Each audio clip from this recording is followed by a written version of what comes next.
Namo tassa bhagavato arahato samma sambuddhassa. Before we begin the lecture proper, I would like to make a few introductory remarks about this course itself. At the present time, many people have been developing an interest in meditation. And part of this phenomena is the interest in the Buddhist forms of meditation. But in order for the practice of Buddhist meditation to become an effective means to spiritual development, it has to be based upon a clear understanding of the purpose of meditation. The purpose itself can only be grasped when we understand the doctrinal framework underpinning the practice. To follow correctly the Dhamma, there are two things which have to go together hand in hand.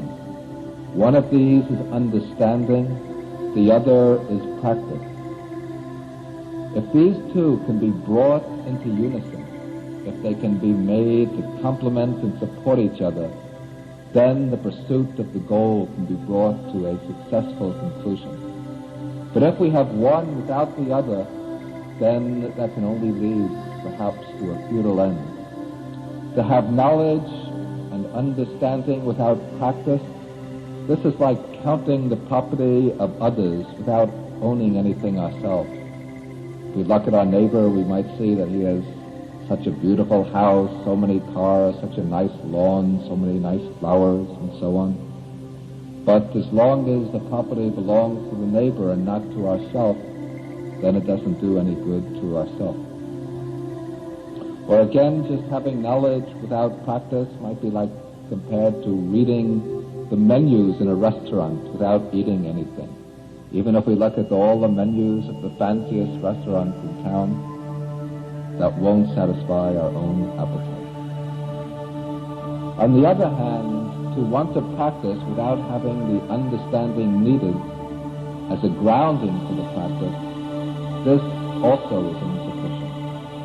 In order to reach a given destination, we have to know where we're starting from, where we're going, and what is the route we have to travel along to reach our goal.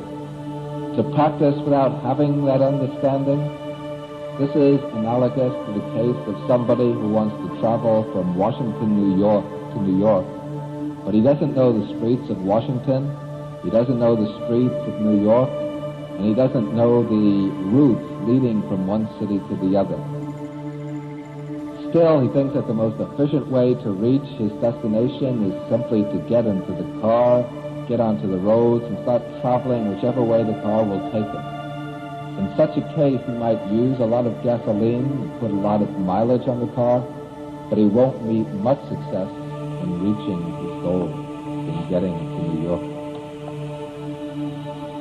Thus, we need these two elements, understanding and practice, pariyatti and patipatti, and these have to work together hand in hand to bring about the achievement of the goal of the Buddhist teaching, enlightenment and liberation.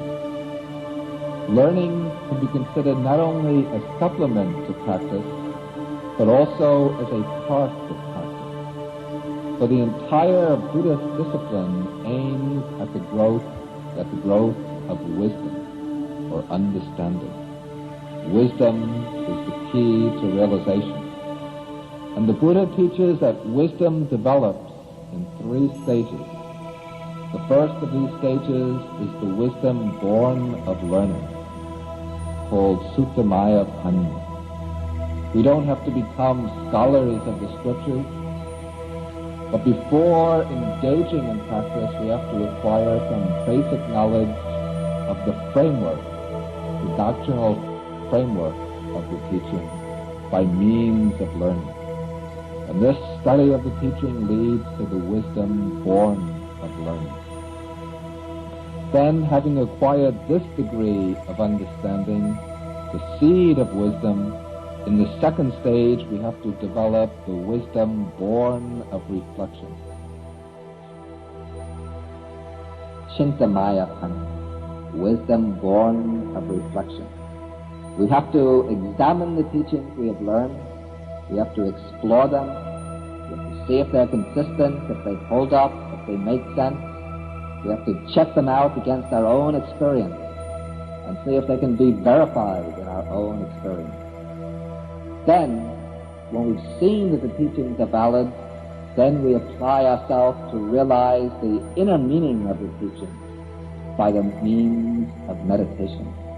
And the practice of meditation here leads to the third level of wisdom, called bhavana maya panya, the wisdom born of meditation.